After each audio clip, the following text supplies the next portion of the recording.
I can hear something calling.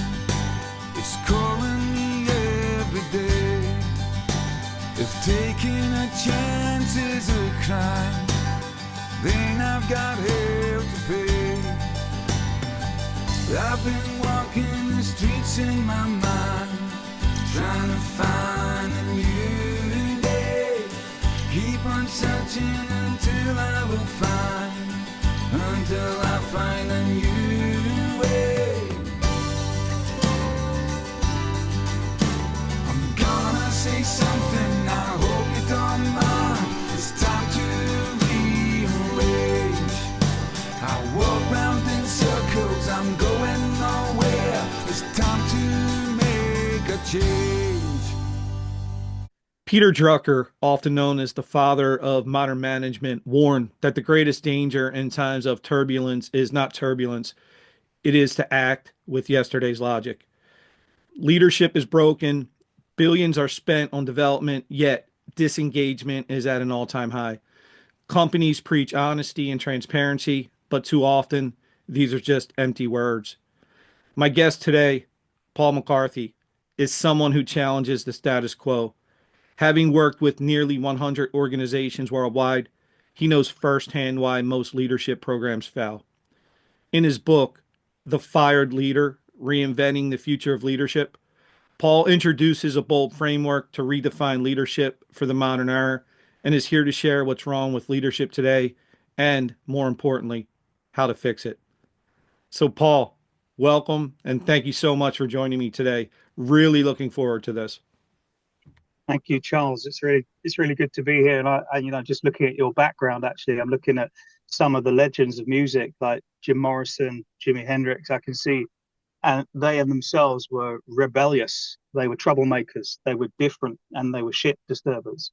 And I think that frames the context of the conversation today. I think because those kinds of individuals are what our organizations are increasingly needing to navigate disruption, and yet they're being marginalized by outdated frameworks and outdated playbooks that, to your point, apply yesterday's logic. So yeah, really interested to see where this conversation goes.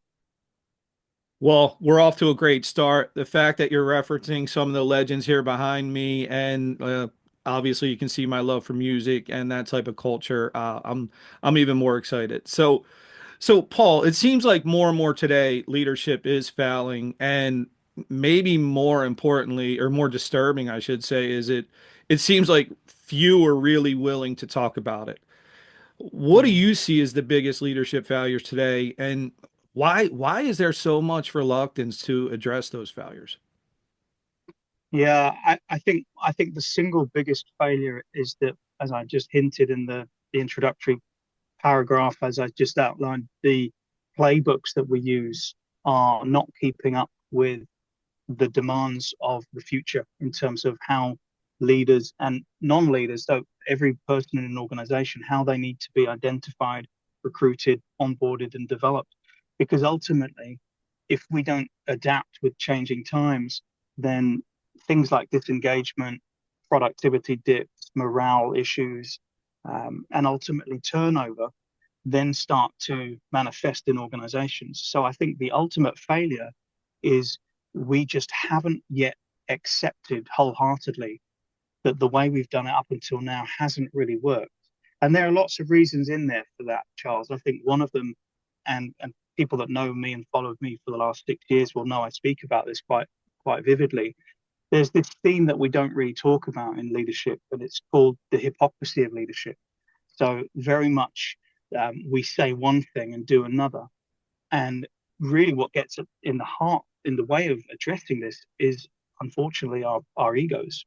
And we don't want to upset the apple cart, because to do so is to be bold, is to be rebellious. And so I think, you know what, when I have conversations with people that I want to serve, it's about trying to get that level of self-awareness in them so that they're aware, hey, something's not really working. Maybe I've been complicit in it, maybe I've contributed to it, but regardless, it doesn't really matter up until now where we've got to. My question is, well, what are you going to do differently? And it starts by, and this sounds as simple as a bumper sticker, because it really is, but we've we've made this so difficult. It starts by creating the conditions to have honest and forward-moving conversations. And that means honest conversations where we look in the mirror and we say, yeah, we might have caused some of this, but we want to address this for future generations that we don't even know yet.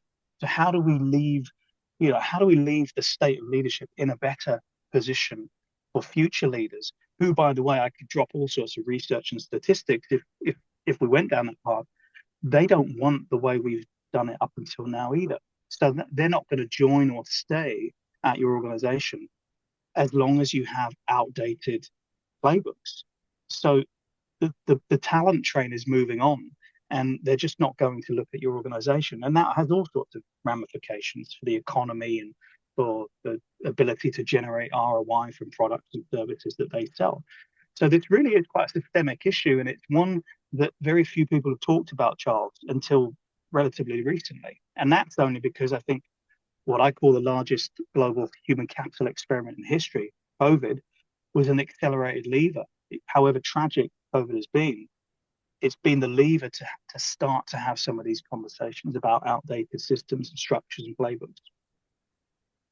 Yeah, it's interesting you say that. And, you started to say something there, and my mind's been thinking about this for a while now. And when I say about the reluctance, and then I hear about things you say, Paul, could it be though that, and you talk about disruptors and having to challenge things, right? Do you think the issue could ultimately be maybe sometimes the organizations are afraid of strong leadership because it's going to ultimately, the better the leaders down under and through the hierarchy are going to ultimately challenge some of the folks that sit in the higher positions. And sometimes, quite frankly, maybe it's almost that look in the mirror. They don't like what they might see, and they may be forced to change.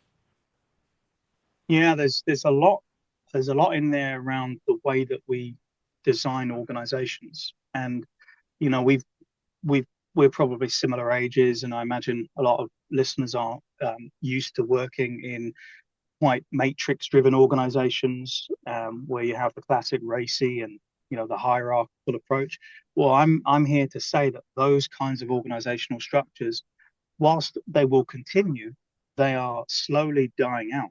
And so there is a new kind of organizational structure.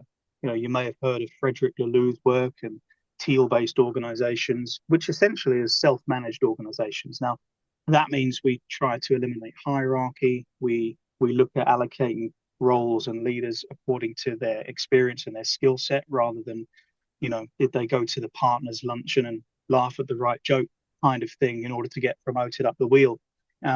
So there's a philosophical change coming. And again, I go back to the next generation of workforce and the way that they're working and want to work. They don't want to be confined by what they see as the parameters of an outdated organizational structure. So because there's a lot of people still working and leading within those outdated structures, that's all they know. So they feel like they have to play a game. And I feel, there was some research last year or a couple of years ago by McKinsey that talked about why people leave organizations. And on the surface, it's because, well, I think it was over 80% of the sample left because of what they call uncaring leadership. And so it's quite easy to then judge that and say, well, it's leadership, that's the issue. And so we should redefine the way that we do leadership, which I am doing.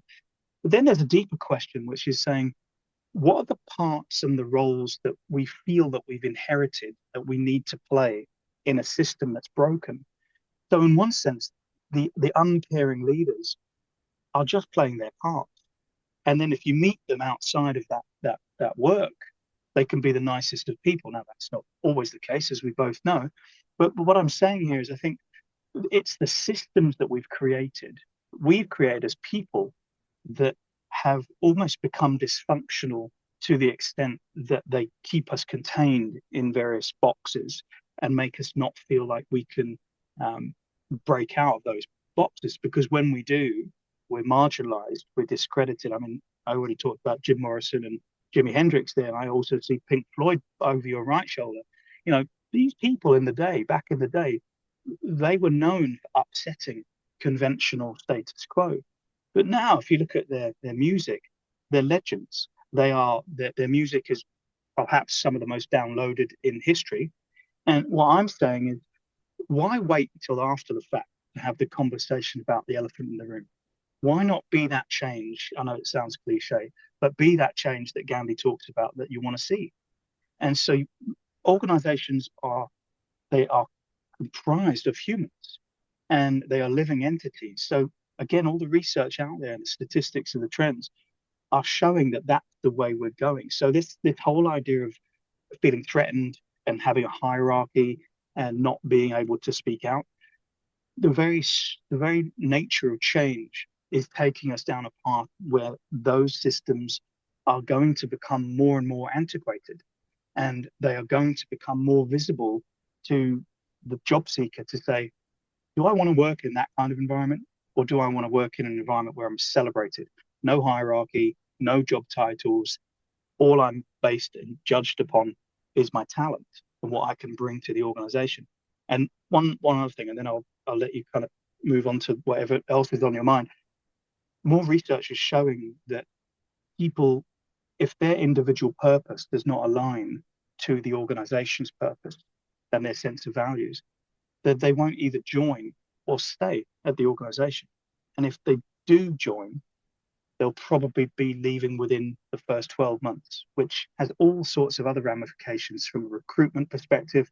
The cost to replace that hire, it costs about 400% of base salary to replace a leader who leaves your organization. So when you do the math, doesn't it then make sense to update your systems and processes as opposed to see the talent drain that we're seeing now? Yeah, it's you said a lot there that has, me thinking. I know I have a tendency when I'm doing these, I really start to try to focus it on things that I know or have seen Mm, from my own experience. And it's as you were talking, I start to think about something I've referred to people as the duality of leadership responsibility. The responsibility as leaders we have to our people that directly are under us, so to speak, that we're responsible for, having to lead them and look out for them and care for them. And then the responsibility of the people we report to. I almost feel sometimes it becomes, and I think it's probably because of a lot you outlined there, the way it's structured, but it almost feels like a conflict of interest sometimes because you get where you can almost have really high marks on the people that you directly deal with that report directly to you, but then you get judged on those people they may feel great about you personally, but then as the organization goes, they don't feel as good. Paul, I feel like for a lot of leaders today, how do we navigate that landscape? how do we navigate that landscape? Well, I think it firstly we need to talk about how do we define leadership in a modern era, and what do we want leadership to be going forward? And I think the best way of looking at, in my view, you to be a great leader, you need to have people that are inspired to follow you. And so for me, that's much more important than slapping a title on someone and calling them a leader. So the duality of leadership that you talk about is often underpinned what I referred to earlier in terms of the hypocrisy of leadership.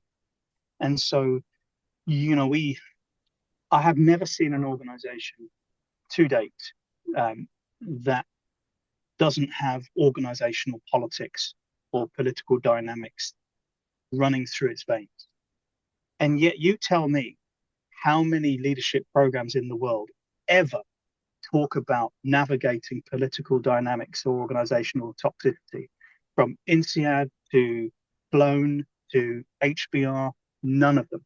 No leadership program prepares leaders for what they're stepping into from day one as a leader in terms of that duality of, because what you're talking about there, Charles, is it is not just the hypocrisy, it's the political framework that we have to navigate, or we feel we have to navigate as a leader. And I'm in my book, I talk about this in one of the chapters, which is direct and transparent, and that's the D in the FIRED leadership framework. And and I give this simple example, which is, you know, most people when we wake up in the morning, we brush our teeth, right? And that's just a routine and a ritual. It's part of, you know, what Jordan Peterson refers to as the order versus chaos. So part of our order is we brush our teeth. Now, what about if also part of that ritual every day is as you look in the mirror, you ask yourselves, am I going to play the political game today? Am I am I willing to play the game at whatever cost it incurs to advance my career, to not be fired, to not, you know, to fly below the radar and to not be genuine? Am I willing to do all of that? So I think the navigation is at that individual level. That's a decision that we make every day. I personally decided not to navigate the political landscape, and I was hired for leadership qualities that would ultimately get me fired. And yet, one of those qualities was being authentic and being real. And I was hired for being real. And when I demonstrated that quality, it wasn't appreciated. And the other thing, just to add to that, is when I started to research whether we were preparing leaders for the future and whether the leadership programs out there had the right emphasis and focus, what I started to realize was that we don't have the right focus for what we need leaders to have going forward. And so the trends and the research started to show actually we need a different set of leadership qualities.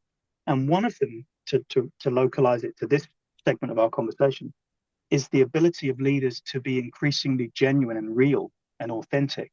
And we talk about that in a lot of things such as compassionate leadership, servant-based leadership, heart-centered, human-centered. There's about 21 different monikers given for that premise.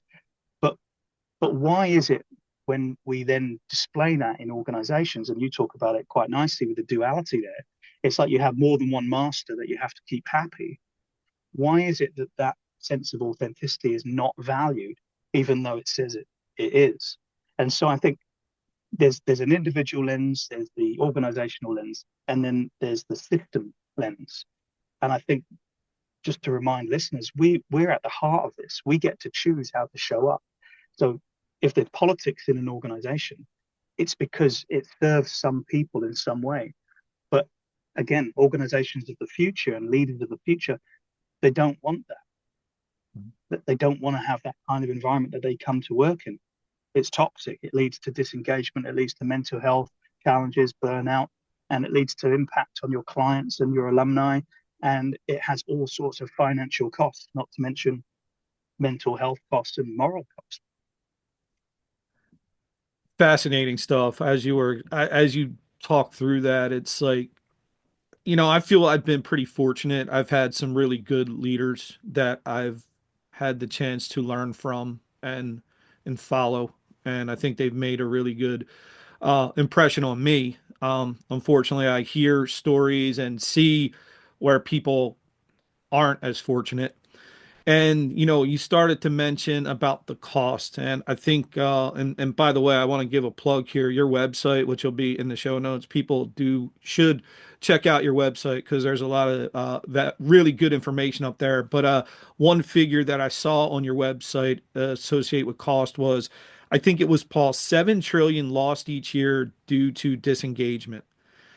What what are the biggest reasons why? But when that's said, let me reframe it. When that's said, is that from the higher up company perspective or more from the individual layer as far as leadership goes? Is it all of it? Everyone's struggling to keep people engaged, and how the hell do we fix it? Yeah, and I think I should say that statistic, by the way, when I that my website needs to be updated because I put my website together about 18 months ago, and that figure now is $8.9 trillion. So we just think about that as a segue to answering this part of your question. In 18 months, $1.9 trillion has been added to that figure of disengagement. And yet we're also seeing more and more attempts by organizations to address toxicity and dysfunction at the surface level, but it feels like it's a tick box exercise. It doesn't go deep enough to ask the systemic questions of why organizations are inducing and inculcating this kind of environment that leads to disengagement. So disengagement can manifest in all sorts of ways, such as, you might take longer to do a piece of work than you used to. Okay, so that's a little bit more time added on to your day to do a piece of client work. You might take longer breaks because you're starting to not want to be at the office or amongst your colleagues. We've all been in meetings where someone asks you, well, what's your honest opinion of this idea? And you give an opinion and it goes against the prevailing groupthink, and therefore you're ostracized and marginalized. Well, then how engaged do you feel to contribute to those meetings anymore? But yet again, you're hired for your ability to provide different ways of thinking, fresh thinking, that I would call that in my methodology. That then leads to disengagement. And then we've got the classic, which I think has become a bit of a bumper sticker concept, called quiet quitting. Now, I personally believe, from the research and what I've read and people I've talked with, quiet quitting is the outward manifestation of the deeper systemic toxicity and dysfunction. It's basically where people are saying, you pay me for 35 hours a week. Typically, I work 70. I'm not reimbursed or valued. So now I'm going to just work 35 hours a week. But the challenge there is I'm only working 35 hours a week, but my 35 hours contribution, I'm still not that engaged. So my work output suffer, my engagement with colleagues suffer, my relationships with my superiors suffer. And then all of a sudden I'm starting to look for a new job. All of that could also lead to mental health challenges and costing from a healthcare perspective. So all of these things, they add up in terms of cost. And I think what you asked was then, how do we fix that? And the way that we fix it, I keep reverting to, how do we create the conditions to have honest conversations about this? How do we actually create an environment where we can openly talk about, okay, these are my challenges. This is what it's costing in terms of my mental health, the cost on the business, the cost on my teammates. How do we collectively do something about that? And the answer, I think, is to drop the ego, become more self-aware, think about why we're actually working in the environment we're in, or leading in the environment we're in. Why are we at that organization? How does it align with our values, our sense of purpose? Because my fear, Charles, is that until those conversations really happen and we normalize those kinds of conversations, we're really just putting a different shade of lipstick on the same pig, and we're bandaging it, and we're putting another band-aid onto a system that is broken. And these signs, like the disengagement and all the statistics and the numbers that come from disengagement, they are just symptoms. They are symptoms of a deeper core, a deeper challenge that's causing this, that we will no longer be able to ignore once people don't stay in your organization or continue to choose elsewhere. Paul, when you say that, though, do you think sometimes the organizations, I mean, from what I see and hear from people that I am close with, I start to think that some of the organizations, maybe not caring is too strong a word. I think they're looking at it wrong. I think they got the measurables wrong. I think they're judging people on things that are just, they need something to measure. And I think a lot of things that come with good leadership aren't really as measurable. And I don't think they're paying attention to it, because I think, to your point, they're willing to let some of this leadership go. And I don't think they realize what it cost them. Honestly, I don't think they care sometimes. Yeah, and if people don't care, I think that's even worse. That's even more of a corrosive impact on the organizational health, and one of the things that you talk about in your wider work is you talk about mindset and motivation and fitness. Well, I think the same also applies to this conversation about the organizational health and fitness. And if people that are responsible for leading the organization, as well as those that keep the lights on, are not encouraged, in fact, if they're not embraced for um, speaking up about things that need to happen to make the organization healthier, then what you get is you get that again, you get groupthink, and you get that embedded way that when people say that's just the way it works around here, or you get slogans like that into our lexicon, like, oh, Charles says he's got an open door policy, but he really doesn't. Or, those values that are on the wall just by the elevator. Oh, they're for show. We don't live them. You know, we just got an external consultant to do them, but we don't abide by those values. In fact, we don't hold anyone accountable for demonstrating those values. So when you start to see things like that, I think we're stewards of organizations as well. We're ambassadors for them. And if we check out and we don't have an interest in maintaining the organizational vibrancy and health, then you do get those things: disengagement, turnover, productivity lapse. Your competitors start to hoover up your client base. They'll start taking your talent, and all of a sudden your business falters. It's so sad to see, Charles, because it can be so easily prevented by just having a few basic tweaks to the way we show up in organizations and our level of self-awareness. I mean, I said earlier about leadership programs not imbuing anything about politics or organizational dynamics. There's also research about onboarding out there, which, without going into too much detail, there's three different levels of onboarding. And level one is the cursory kind of, you just get your IT security pass, you get your transactional stuff. Level two is when you get introduced to more people that you might work with. And level three is what they call more of a cultural assimilation, which is we let you know how things work around here and how to interact.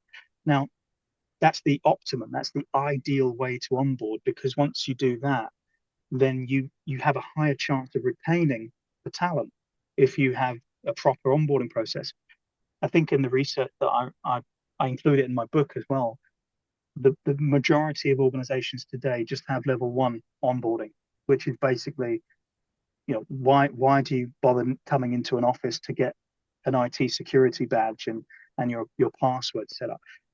Now, again, when I link that back to leadership programs and talking about organizational dynamics and politics, why aren't leadership programs actually taking the time to talk about how do you effectively onboard talent and leaders?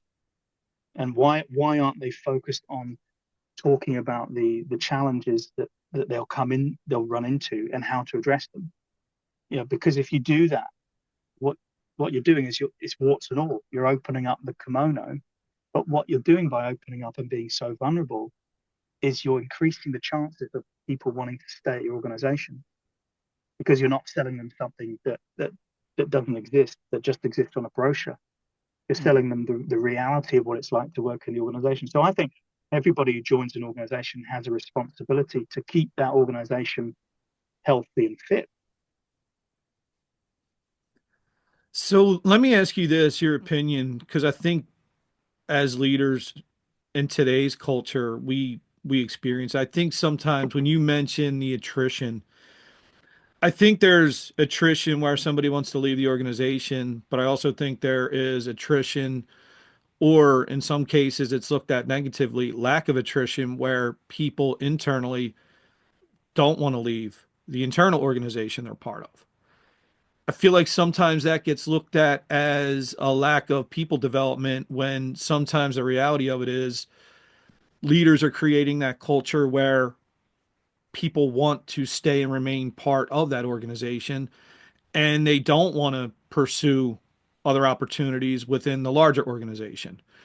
What do you say to what do you say to the larger organizations as far as where does that go? Is that leader not doing their job and trying to develop and create the next level of workers or leaders, or are they doing something where they're just making and creating a culture and environment where people just want to stay and remain part of it?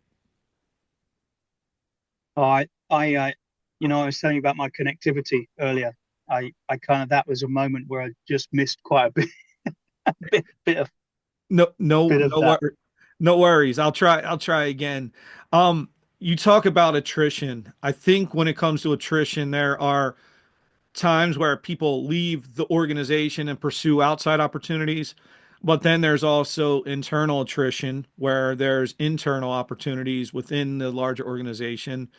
Um, I feel like sometimes leaders, it's a negative look if their people don't want to leave and pursue other internal Mm. opportunities. How do leaders deal with that? And do you think that's a good thing or a bad thing? Well, I think something whether you like this character or not. I think Richard Branson comes to mind when you talk about that piece, which is basically you bring people on so that you position them so that they can leave. So you give them the best training, the best mentorship, give them the best opportunities, so that if they choose to leave your organization, they do. And to me, that piece by Richard Branson is been used in many times, many occasions. For me, what it means quite simply is the one of the pillars of being a great leader is to spot, to identify, cultivate, and embrace the potential in other great leaders to be great leaders. And so, if I'm a leader, I wouldn't be being a great leader if I if I tried to curtail a leader's potential. And so, again, that operates from a scarcity mindset and one of um, if I don't want the best for my people that work with me and choose to work with me, then how can I call myself a great person to follow? So for me, I think the natural cycle of organizational growth and talent growth and internal mobility is always going to be there. It's just how do we as leaders grease the wheels for those conversations and those sideways moves or upward moves in order to keep facilitating the growth of that individual. And I think that's just a natural byproduct of if you do your role well as a leader, you should want people that work with you to excel. Otherwise, that's being selfish. And I think if you're really looking at the needs of that individual and how their needs can best serve the organization as they continue to evolve, I think that's what makes someone remember a really good leader. Yeah, I like how you framed that, and I think it gives people something to think about because I think sometimes when as leaders we want to do what's best by our people. Um, Sometimes I think that we could get so caught up on doing what's best. Maybe we're not pushing ourselves enough to make ourselves uncomfortable to try to push them more to want to develop more. It might get too comfortable sometimes where people are just, you're looking out for Mm. them, but in looking out for them, maybe you are doing them a disservice by not pushing them and making them a bit uncomfortable. Well, I think it's interesting you talk about comfort levels because I was thinking about that in relation to the array of leadership development programs out there today. And they are designed by and large to keep people comfortable in clearly defined pathways at whatever leader level you're at. There's very much and again, the research I've done and people I've talked to corroborates this cut and paste approach to leadership development. So, if I'm an emerging leader and I come in, start my pathway of development, generally I've got a pathway of development that's already been laid out for me and has been prescribed for me. And I haven't been asked or involved in the development of that pathway. In fact, I haven't even been asked how do I want to learn? What's the modality that I like to learn in? What are my metrics of success? So no one asks me, how will you know if this is successful for you? And and the application of what I learn it back into my day-to-day role is within those parameters of being comfortable. So the reason I'm saying that, Charles, is, you know, as part of my work is to kind of ignite the conversation about what we need for the future of leadership, and particularly developing future leaders. What I see is that we've got too comfortable in outdated prescriptive approaches to leadership development. So we need a different way to re-inject that enthusiasm and, the passion, and get the learner to be at the center of the pathway that they're following to be developed in a leadership capacity. That philosophy seems so simple to imbue, as I have just now, yet so difficult for organizations to adopt. Because again, we're clinging to things that are comfortable, that we think work. You've heard the whole adage, nobody gets fired for hiring IBM.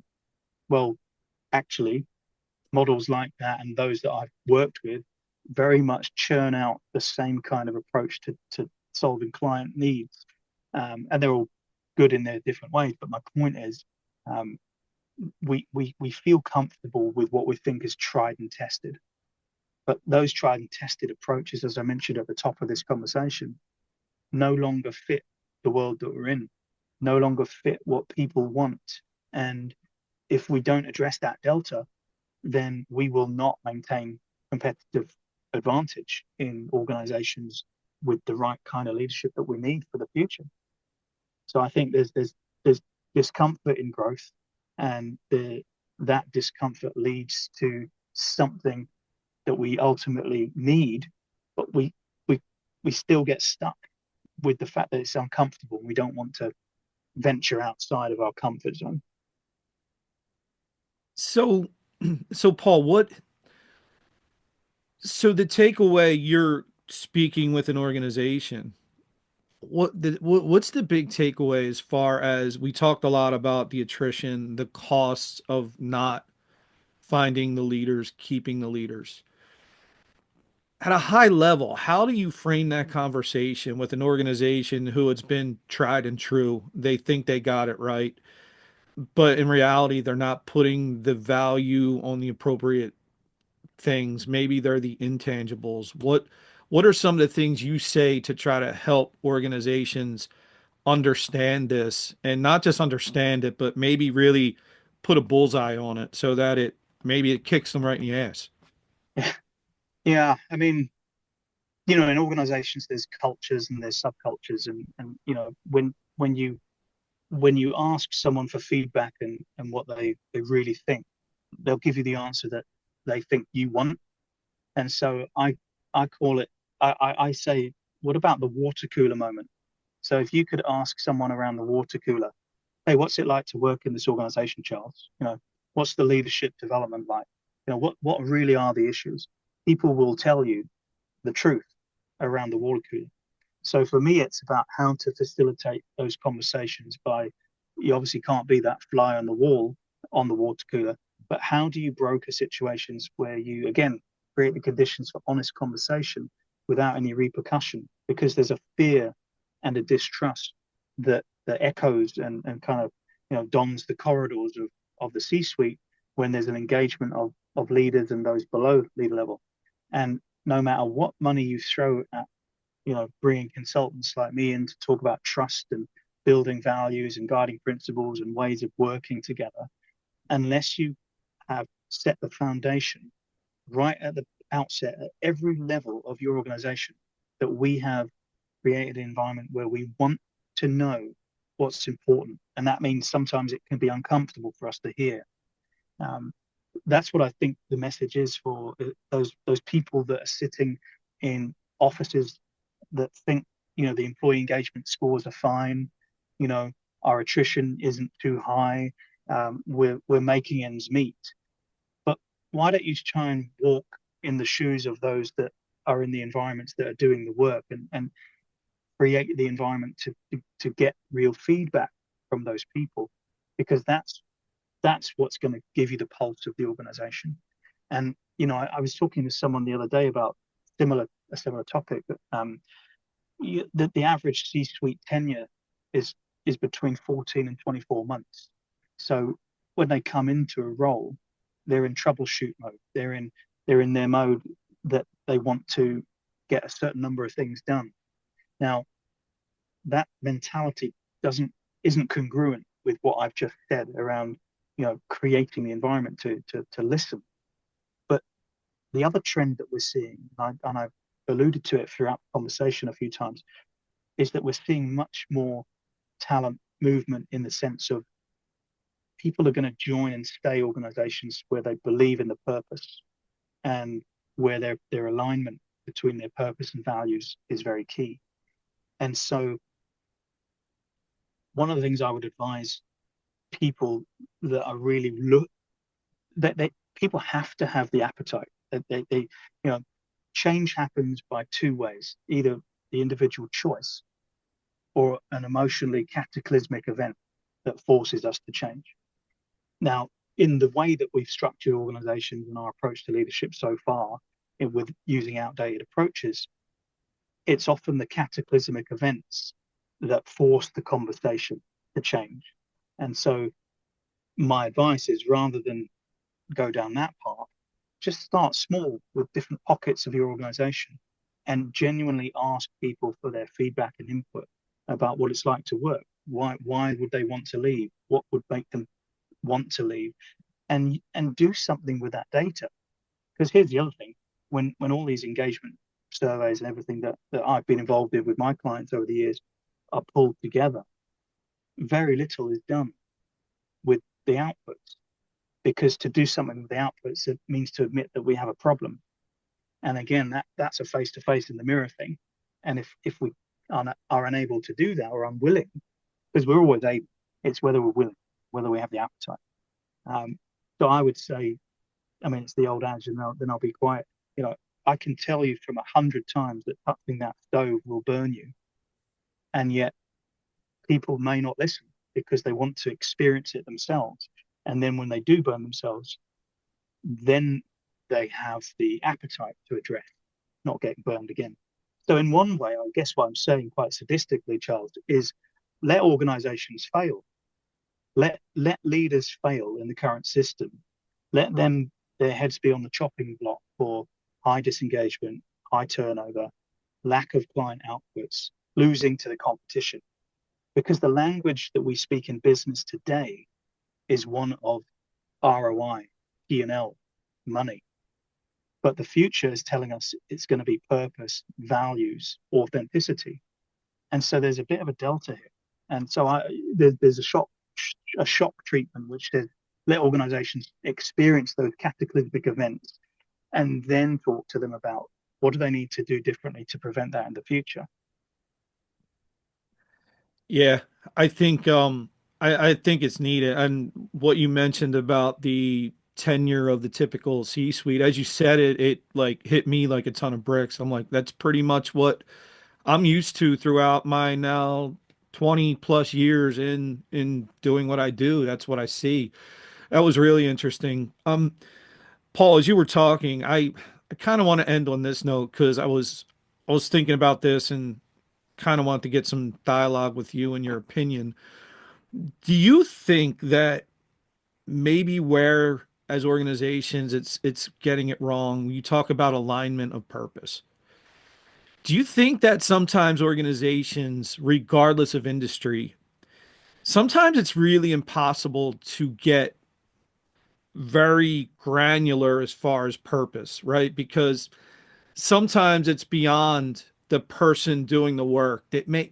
You may not be able to align with that strict purpose based on what industry it is, whether it's healthcare, whatever that is, right? Is it more about potentially we have to really look at it from reevaluating the purpose, right? So maybe regardless of industry, it's more our purpose is to be good people, good with our clients, right? The data is the data, the work we do is the work we do. It might be impossible for someone to fully align to that level. Do we get it too strict as an organization? Do we make it too granular?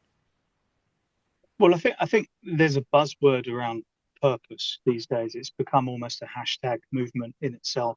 And I think when I talk about purpose, I know that to realize a purpose, one has to deviate and go off track and perhaps do some stuff that may not physically or surface level align to that purpose.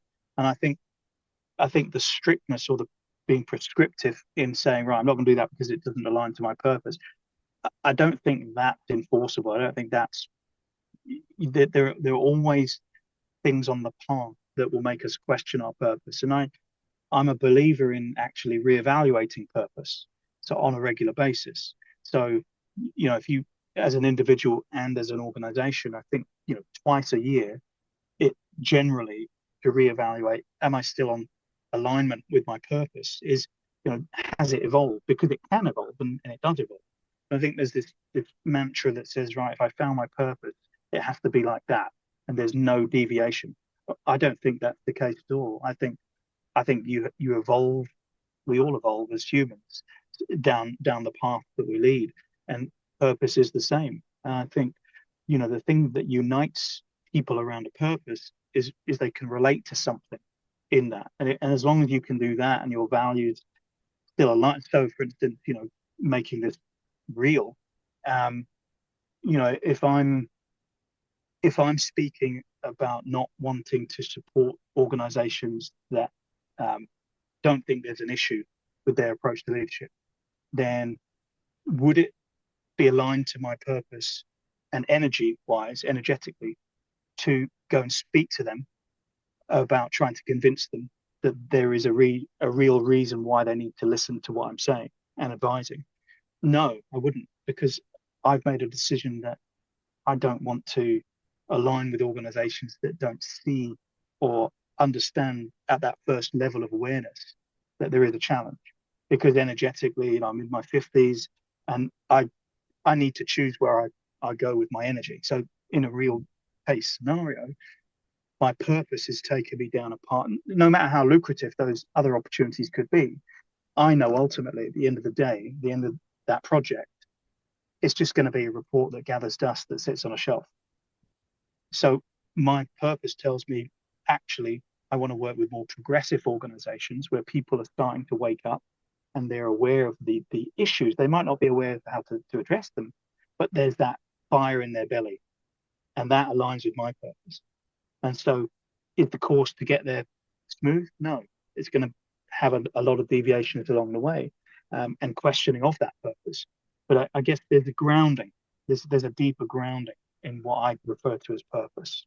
Um, I don't know if that helps or hinders, but No, it helps. And you just in that segment there, you said something that I'm telling you right now, I don't know if it's stealing, but I'm taking it and I will use it, and that is choose where to go with your energy. That was a fantastic line, and I think that really hit me because I think we're all guilty of that sometimes. It's almost every day you have so many little battles or things you can get involved in, but choosing where to put your energy and focus is really important. Well, Paul, I wanted to end with this. I mean, you you're in the elevator pitch, I call it, but what would you say to someone you're in that elevator and they say, Paul, I got 3 floors to go here with you. What's the biggest thing I should look at from a leadership perspective?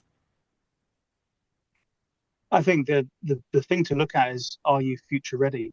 Are you doing everything you can to identify, recruit, onboard, and develop the kinds of leaders and the leadership qualities that you'll increasingly need to navigate ongoing disruption and make your organization ready for the future? I love that. I love that. I actually, I had a post the other day that I put up, and it was about something similar about that. We don't want to look at it this way, but sometimes we need chaos to create culture. Mm, And I look at that like the disruption. I mean, we have to be careful because it can destroy what we build, but I believe that that disruption, that chaos sometimes is needed. But yeah, mm. I think that's a Well, great way to end it. just augmenting that great ending is another. thing that I want to leave people with, if they just listen to the end of this, is the research at a global level shows unequivocally that the ability of every country around the world to continue to innovate heavily depends on the ability to identify, cultivate, and embrace talent and leaders who have disruptive capabilities. So, simply put, the future growth of our nations depends on bringing in those agitators, bringing in those bold troublemakers and those disruptors, because they're the ones that bring chaos, which ultimately is creativity, which leads to different ways of thinking and therefore innovation. And we're stifling that right now in organizations, Charles. So, if from a dollars and cents perspective, the future growth of organizations depends on the GDP of its country, and therefore the continued, individual ability to live depends on them having a job. So this is a real systemic thing that we're talking about. And so I'm on a mission as well to reframe how we see those kinds of qualities in the work that I do. So that's the kind of icing on the cake to this conversation. The data speaks for itself. Well, I'll tell you this, you opened my eyes, and maybe not open my eyes, but I think you add a fresh perspective that I think forces people to have to look at it a little bit deeper and maybe from a different lens, so to speak. And I think you're doing a lot of what you said throughout the podcast here, things that I know for me, and I can only judge by me, and I can't wait to sit back and listen to this without, being the host, right? I know that there's stuff in this episode that I will take from it and I'll learn from it. And that being said, where can people see you, get in touch with you, hire you, your book, all that good stuff? Yeah, well, thank you. And it's been really great to be here. So I appreciate you taking the time to have me on, and talk about some of these things. We could talk for a lot longer, I'm sure.